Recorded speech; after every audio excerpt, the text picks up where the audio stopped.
ይህ መለኮታዊ አዋጅ ነው።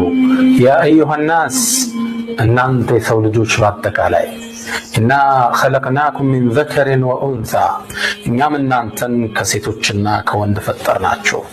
ወጀዐልናኩም ሽዑበን ወቀባኢለ ሊተዓረፉ ትተዋወቁም ዘንድ ነገዶችና ጎሳዎች አደረግናችሁ። አልሐምዱሊላህ ዐላ ኢሕሳኒህ ወሽክሩ ለሁ ዐላ ተፈዱሊህ ወምቲናኒህ ወላ ኢላሃ ኢለላህ ተዕዚመን ሊሸእኒህ ወሰለላሁ ወሰለም ወባረከ ዐላ ነቢይህ ወኢኽዋኒህ። ውድ ኢትዮጵያውያን የአላህ ሰላም፣ እዝነት፣ ረድኤት ሁላችን ላይ ይስፈን። ዛሬ ደግሞ በወሳኝ ርዕስ ፊት ለፊታችሁ ተሰይሜያለሁ። ዘረኝነት የሚል ርዕስ ሰጠነዋል። ዘረኝነት አላህ የሰው ልጆችን በጎሳና በነገድ ከፍሏቸዋል። ቋንቋቸውንና ከለራቸውን አለያይቶታል። ይህ ማለያየቱ ከረቂቅ ጥበብ ውስጥ አንዱ ነው። ወሚን አያቲህ ከአላህ ተአምራት ጥበቦች ውስጥ አንዱ እኽቲላፉ አልሲነቲኩም ወአልዋኒኩም የአንደበቶቻችሁ መለያየት፣ የቋንቋዎቻችሁ መለያየት፣ የከለሮቻችሁ መለያየት የጌታችሁ ጥበብ መገለጫ ተአምር ነው ይለናል አላህ። አንድ ሰው የሰውን ብሔር ቢወድ ቢያደንቅ፣ የራሱን ብሔር ቢወድ ቢያደንቅ የአላህን ተአምር እንዳደነቀ ይቆጠራል። የሌላውን ቋንቋ ማክበር የአላህን ጥበብ ከማክበር ይቆጠራል። ሰማይ የአላህን ኃያልነት ይመሰክራል። ጨረቃ የአላህን ትልቅነት ትናዘዛለች። ፀሐይ የአላህን ጥበብ ትናገራለች። እነዚህ ሁሉ የአላህ ጌትነት መገለጫ ናቸው። የቋንቋችን መለያየት፣ የከለራችን መለያየት ልክ እንደነሱ ሁሉ የአላህ ጥበብ መገለጫዎች ናቸው። ናም እነዚህ ተአምራቶች ናቸው። ከነዚህ ተነስቶ አንድ ሰው ዘሩን ቢወድ የአላህን ጥበብ ነው የወደደው። የሌላውን ዘር ቢያከብር የአላህን ጥበብ ነው ያከበረው።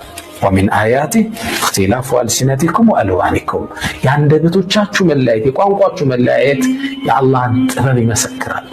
ዓለም ላይ አሁን ከ6000 በላይ ቋንቋዎች ይነገራሉ።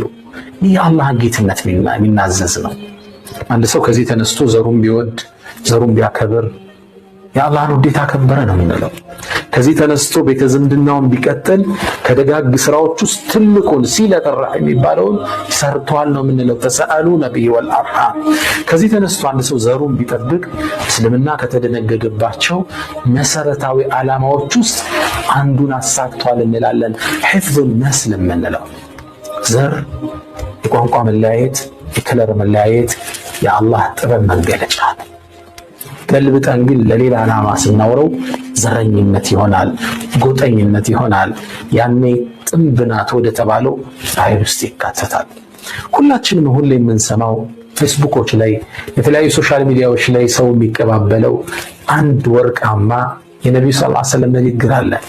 ጎጠኝነት፣ ዘረኝነት፣ ጥንብናት ጠዋት የሚል ታሪኩ ግን እንዴት እንደተነሳ አባባሉ እንዴት እንደተነገረ ታሪኩን ልተርክላችሁ። ወቢልሚሳል የተዲሑል መቃል። ነገሩ እንዲህ ነው። አንዴ ሙሃጅርና አንሷር የሚባሉ በእስልምና ዘንድ ትልቅ ክብር ያላቸው ሁለት መጠሪያዎች አሉ። ሁላችሁም ታውቋቸዋላችሁ። ሙሃጅር ማለት ንብረታቸውን፣ አገራቸውን ለእምነት ነፃነት ሲሉ ጥለው የተሰደዱ ማለት ነው። ለአላህ ሲሉ የተሰደዱ ማለት ነው። አላህም ቁርአን ላይ አዳንቆ አንስቷቸዋል። ወለዚነ ሃጀሩ ፊላሂ ሚን ባዕድ ማ ዙሊሙ። ቁርአን ውስጥ በክብር ነው የተጠሩት። እነሱን ተቀብለው ያስተናገዱት ደግሞ አንሷር ይባላሉ። የዲኑ ደጋፊዎች፣ ረዳቶች። ነቢዩ ሰለላሁ ዐለይሂ ወሰለም በገንዘቦቻቸው፣ በንብረቶቻቸው፣ በልጆቻቸው ሊጠብቁ ሙባያ ቃል ኪዳን የተጋቡ የኢስላም ቁርጥ ቀን ልጆች አንሷር ይባላሉ። ሁለቱ መጠሪያ የተከበረ ስም ነው። አላህም ቁርአን ላይ አልሙሃጅሩን ወልአንሷር ወለዚነ ተበዑሁም ቢኢሕሳን ረዲየላሁ ዐንሁም ውዴታው እንዳሰፈነባቸው ቁርአን ላይ ተናዟል። ሁለቱ የተከበሩ የተቀደሱ መጠሪያዎች ናቸው። እነሱ እንደፈለግ እንድንከተል ተከታዩ ትውልድ ታዟል። ታዲያ እንዴ የሙሃጅሮቹ አገልጋይ እና በተመሳሳይም የአንሷሮቹ አገልጋይ ውሃ ሊቀዱ ይወርዳሉ። በሚቀርቡበት ሁኔታ ላይ አልተግባቡ። በዚህ ሁኔታ ላይ ግጭት ሲፈጠር እርዳታ አንደኛው ጥሪ ያደረገ ያለል አንሳር አለ፣ እናንተ አንሳሮች ሆይ ድረሱልኛል። ያንኛው ምን አለ? ያለል ሙሃጅሪን አለ፣ እናንተ ሙሃጅሮች ድረሱልኛል። እርግጥም አንሳሮቹ ሙሃጅሮቹም መጡ። ሁለቱም መሃል መካረር ተፈጠረ። መሳሪያ መሳሳብ አማራቸው። እነዛ በእስልምና ፍቅር የተገመዱ የአንድነት ተምሳሌቶች ሙሃጅሮቹ ተሰደው መጥተው መዲናው ሲገቡ አንሷሮቹ ተቀብለው ንብረት ያካፈሏቸው፣ ሁሉም ነገር ያካፈሏቸው ወንድማማቾች። እቺ ጎጠኝነት መጣን ስለያቸው ስትር ታላቁ አስተማሪ ነብዩ መሐመድ ሰለላሁ ዐለይሂ ወሰለም መሃል ተገኙ። ተቆጡ። አቢዳዕወል ጃሂልየቲ ወአነ በይነ አዝሁሪኩም፣ እኔ መሃላችሁ እያለ የጎጠኝነት ጥሪ፣ እኔ መሃላችሁ እያለው የድንቁርናው ዘመን ጥሪ አነሳችሁት እንዴ? ደዑሃ ተዋት፣ ይሄን ጎጠኝነት። ፈኢነሃ ሙንቲና፣ እርሷ ቆሻሻ ነች፣ እሷ እርኩስ ነች፣ እሷ ጥንብ ነች። ደነገጡ፣ ወደ ቀልባቸው ተመለሱ። ልብ በሉ ወዳጆች፣ እዚህ ቦታ ላይ በጎሳ አይደለም የተጠራሩት በእስልምና ዘንድ የተሰጣቸውን የክብር መገለጫ በሆነ ስም የተጠራሩት። በጎሳማ ቢሆን ይሄማ የበለጠ ርክሰት። ሙሃጅር በሚባለው የዲን የክብር ስም፣ አንሷር በሚባለው የተቀደሰ ስም በዚህ እንኳን ለጎጠኝነት አገልግሎት ከዋለ ሙንቲና ቆሻሻ ይሆናል። አይደለም ብሔሬ ጎሳዬ። ዛሬ ሰው መርጦ ባልተወለደው ብሔሩ መርጦ ባልተማረው ቋንቋው አገር ጥሎ ይሰደዳል። አብሮ አደግ ይለያያሉ። አብረው ትታቸው አንድ መንደር የተቀበሩ ወጣቶች ዕቃ ይዘው ይለያያሉ። አሳፋሪ ሁኔታ። ዘረኝነት ቆሻሻ ነው። ዘረኝነት የአላህ ቁርአን እያለ እኛን አይመጥነንም። የነቢዩ ሰለላሁ ዐለይሂ ወሰለም ሱና መሃላችን እያለ እኛን አይወክለንም። ወፊኩም ረሱሉ። ከዘረኝነት በላይ ሁላችንም የአንድ ቤተሰብ አካል መሆናችንን ማስታወስ ነው። ከፍሎቻችን በዲን ወንድማማችንን በሃይማኖት፣ ሌሎቻችን አብሮ በአንድ ሀገር ላይ በመኖር ወንድማማቾች ነን። ከፍሎቻችን ደግሞ የአዳም ልጅ በመሆን ወንድማማቾች ነን። አንድ ሶስት ሰዎች ቁጭ ብለው ነበር። አንደኛው ሊፎክር ፈለገና ትንሽ ምን አለ? እኔ እኮ የጀነራል ልጅ ነኝ አለ። መኮፈሱ ነው። ሁለተኛው ከፍ አለና እኔ እኮ የፕሬዝዳንቱ ልጅ ነኝ አለ። ሶስተኛው ብስል ነበርና ምን አለው? እኔ ደግሞ ያ መላእካን ለክብሩ የሰገዱለት ሰውዬ ልጅ ነኝ አላቸው። የማን ልጅ? የአደም ልጅ ነኝ። ለአደም ክብር መላእካን ሰግደዋል አይደለም እንዴ? ከክብር በኩል መላእካን የሰገዱለት ግለሰብ ልጆች መሆን ይበቃናል።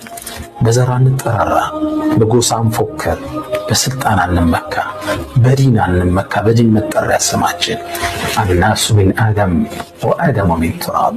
የሰው ልጅ ከአደም ናቸው፣ አደምም ከአፈር ነው። ሁላችን እኩል ነን። ማንም ብሔር ከማንም አይበልጥም።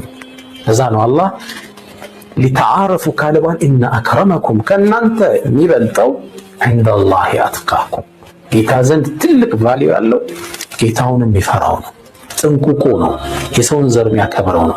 ሌላውን ዘር ማያንቋሽሸው ነው። ባይ ዲፎልት አንድ ሙሉ ጎሳ፣ ሙሉ ዘር፣ ሙሉ ብሔር መጥፎ ሊሆን አይችልም። ይህም የተሳሳተ ድምዳሜ ነው። አላህ ቁርአን ላይ ይህን ህግ አስቀምጦታል። ስለ ይሁዶች እንኳን ሲነግረን እነዛን የነቢዩን ሰለላሁ ዐለይሂ ወሰለም እንኳን በጣም ስለታገሏቸው ስላስቸገሯቸው ሲነግረን ለይሱ ሰዋ፣ አንድ አይደሉም ነው። ከመሃላቸው ብዙ ጥሩዎች አሉ፣ መጥፎዎችም እንዳሉ ነው።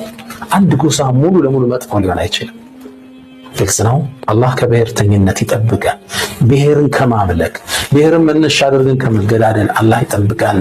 ያ አዩሃን ናስ፣ አዋጁ ይሄ ነው። በድጋሜ እናንተ የሰው ልጆች እና ኸለቅናኩም ሚን ዘከሪን ወኡንሳ፣ እኛ እናንተን ከሴትና ወንድ ፈጠርናችሁ።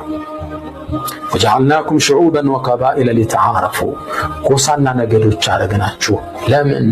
ሊተዓረፉ ላ ሊተቃተሉ፣ ልትገዳደሉበት አይደለም፣ ልትተዋወቁበት። ቻይናዊያውን ትለየዋለህ፣ ኦሮሞን በቋንቋው ትለየዋለህ፣ አማራውን እንደዛ በገጽታው። መታወቂያ ነው አላህ ያደረገው። ልምድ መወሳሰጃ ነው አላህ ያደረገው። ከዘረኝነት አላህ ይጠብቀን። ዘረኝነት ጥንብ ናት፣ ተዋት። አላህ ሁላችንን ቅኑ መንገድ ይጠቁመን። ሀገራችን ኢትዮጵያን አላህ ሰላም ያደርጋት። ሰላም አለይኩም ወረሕመቱላሂ ተዓላ